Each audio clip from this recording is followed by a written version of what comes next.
하나님 아버지, 우리가 예수를 온전히 따라가기를 소망하는데 정말 그러한 마음이 있는지 자신의 마음을 분별하여 자기를 부인하고 십자가를 따라가는 삶에 대해서 고민하고 합당한가 자신을 돌아보아 그 십자가의 삶을 살 수 있도록 자비를 베풀어 주옵소서.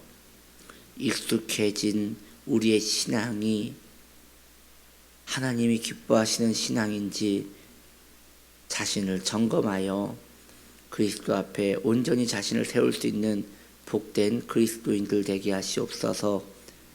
예수님의 이름으로 기도드립니다. 아멘.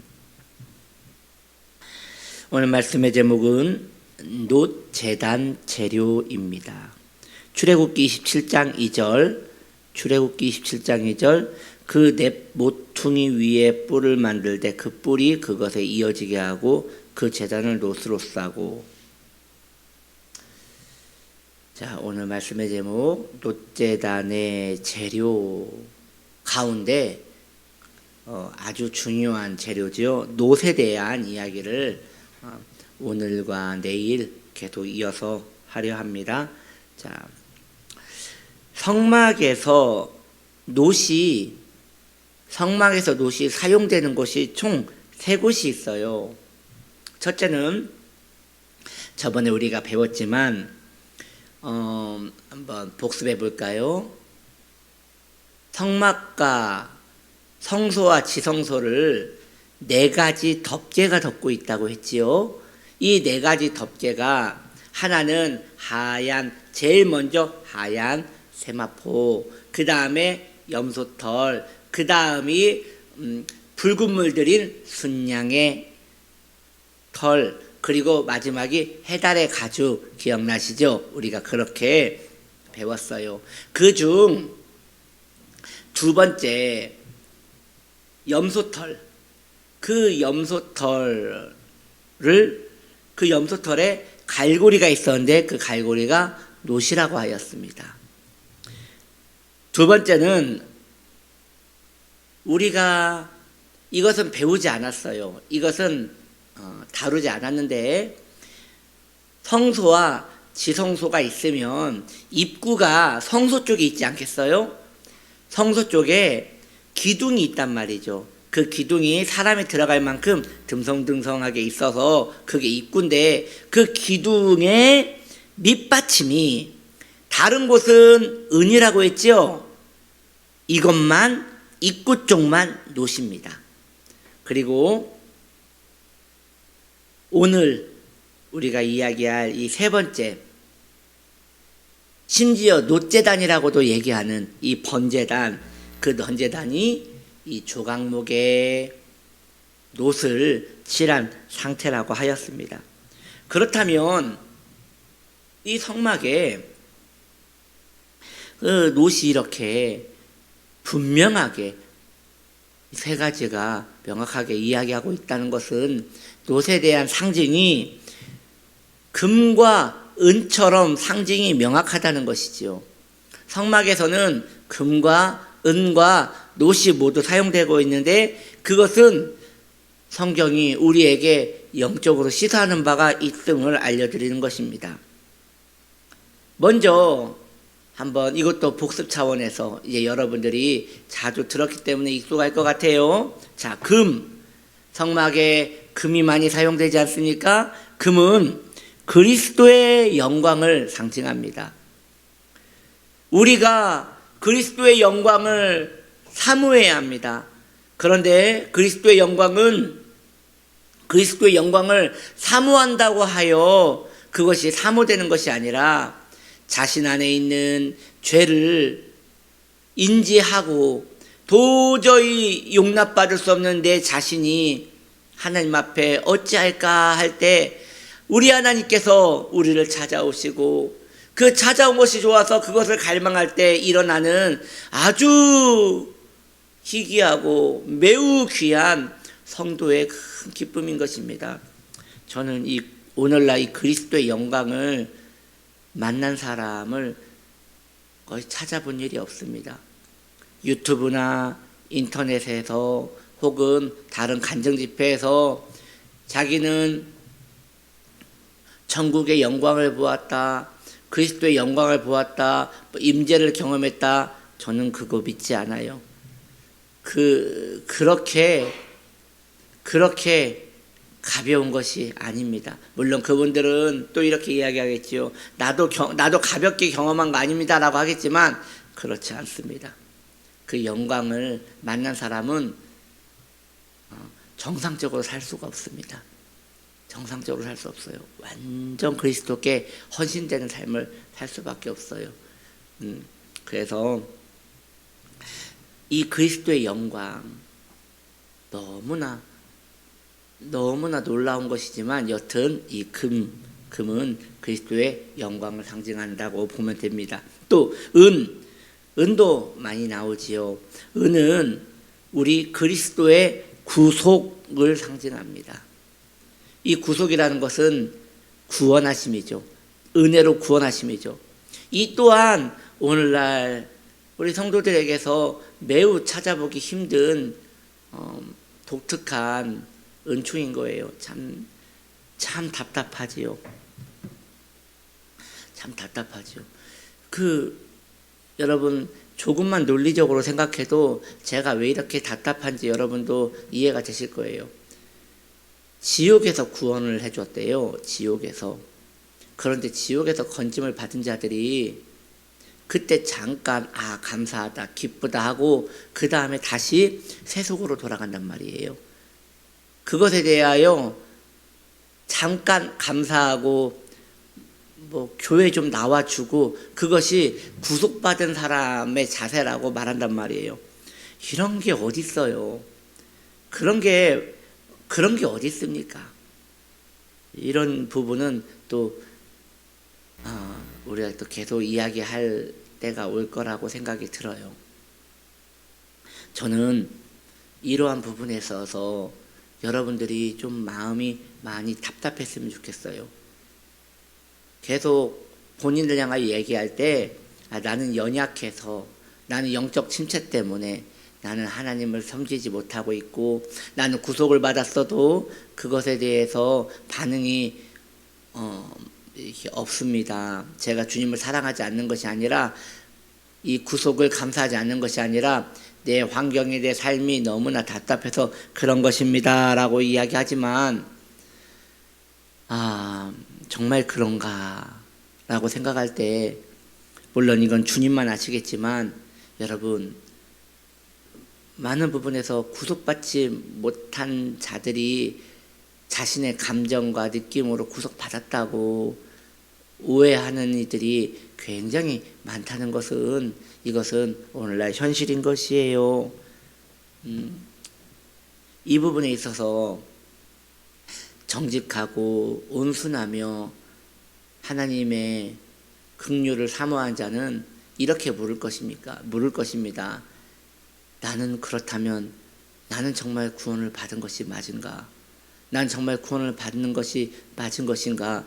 이렇게 진지하게 자신을 바라보고 자신의 구원의 터를 다시 한번 흔들어 보는 그런 시간을 평생 갖게 되는 것이죠.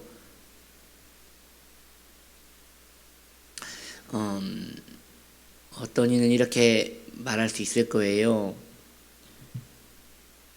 다 구원 받았습니다. 예수님께서 온 인류를 위해서 구속하셨습니다. 그러므로 예수를 바라보는 자마다 다 구원을 받았습니다 라고 말하는데, 정말 이러한 분들에게 확신이 있어요. 그게 뭐냐면 아주 흔들리지 않는 확신인데, 자기 주위에 있는 많은 사람들이 다 구원받았는데 그렇다면 그 사람들을 다 의심해야 한단 말입니까? 이런 이야기를 하면서 자기의 구원의 안정성을 느끼려고 하시는 분들이 굉장히 많아요. 여러분, 그 사기꾼은요, 소수 몇 사람을 데리고 사기치지 않습니다. 그러면 안 넘어와요. 사기꾼이 늘 얘기할 때 그 사람 아시죠? 그 사람 아시죠? 그 사람도 이거에서 떼돈 벌었고요. 이 사람도 이거에서 떼돈 벌었고요. 지금도 우리 회원 보십시오. 이 회원이 수만 명이 다 여기 투자했습니다. 그러면 그 사람들이 지금 다 바보란 말입니까? 당신만큼 이 정도 의심 안 했겠어요?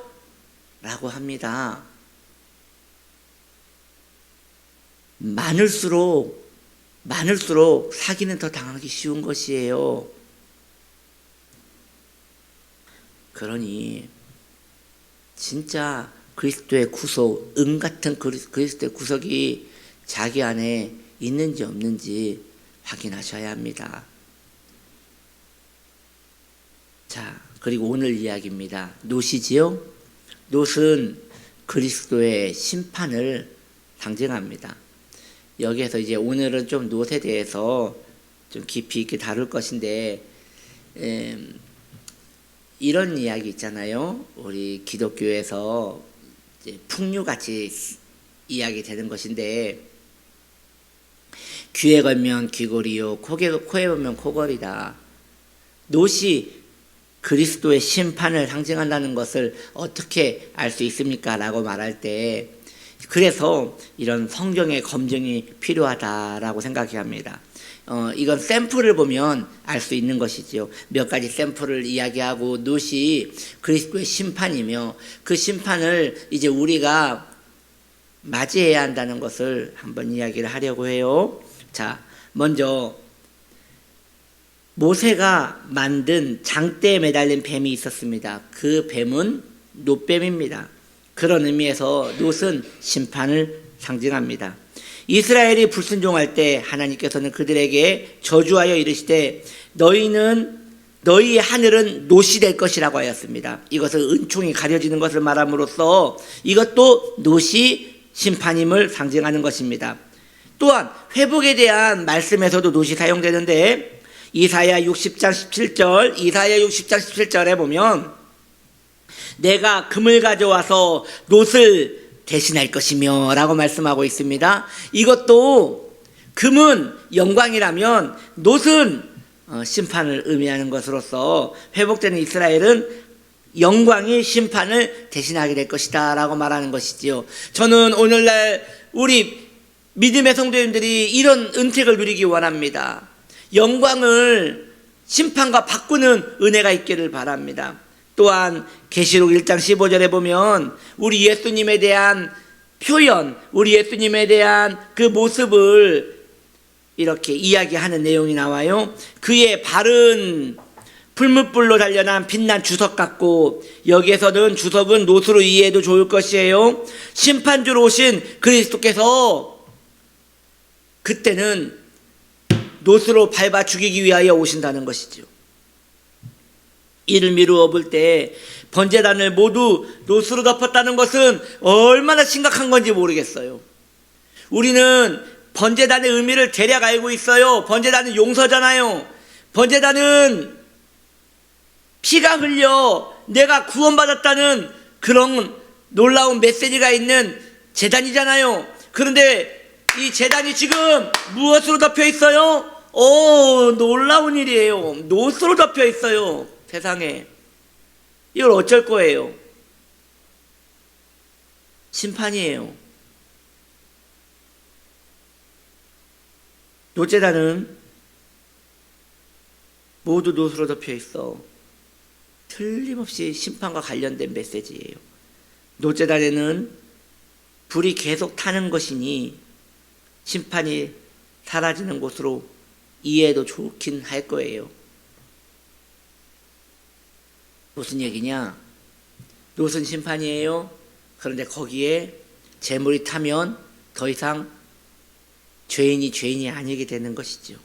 그래서 심판과 용서가 함께 있는 곳이 바로 이 놋제단이라는 것이에요. 놋은 그리스도의 심판을 의미합니다. 누구나 죄인이라면 심판을 받아야 합니다. 그러나 그리스도에게 나아가는 자는 주께서 대신 저주를 받으사 우리를 심판에서 건져 주십니다. 오늘도 우리는 이 놋제단으로 더 가까이 가야 합니다. 우리는 저주받은 우리의 죄와 우리의 허물을 이 노제단 앞에 가서 다 오픈해야 돼요.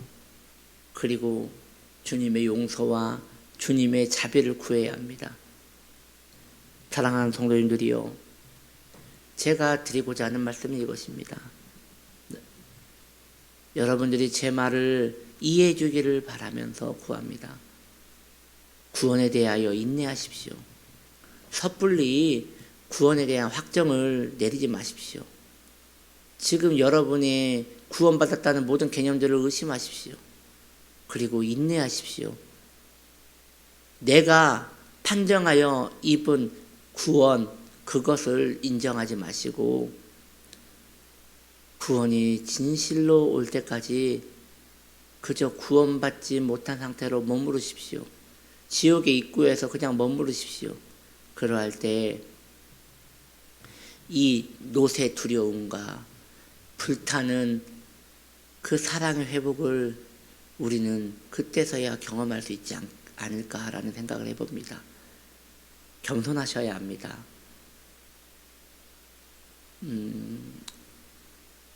천국은 아무나 가는 곳이 아니어야 하지 않겠습니까? 그게 맞지 않습니까? 그런 것입니다. 그래서 여러분의 영혼을 이 노제단 앞에서 새롭게 하기를 소망합니다. 기도합니다. 하나님 아버지, 이 노제단 앞에서 우리가 서 있습니다. 우리의 구원과 우리의 신앙을 모두 점검합니다. 주님, 우리를 구원하시옵소서. 주님, 우리를 구원하시옵소서. 인내하며 주 앞에 있기 원하오니 자비를 베풀어 주시옵소서. 예수님의 이름으로 기도드립니다. 아멘.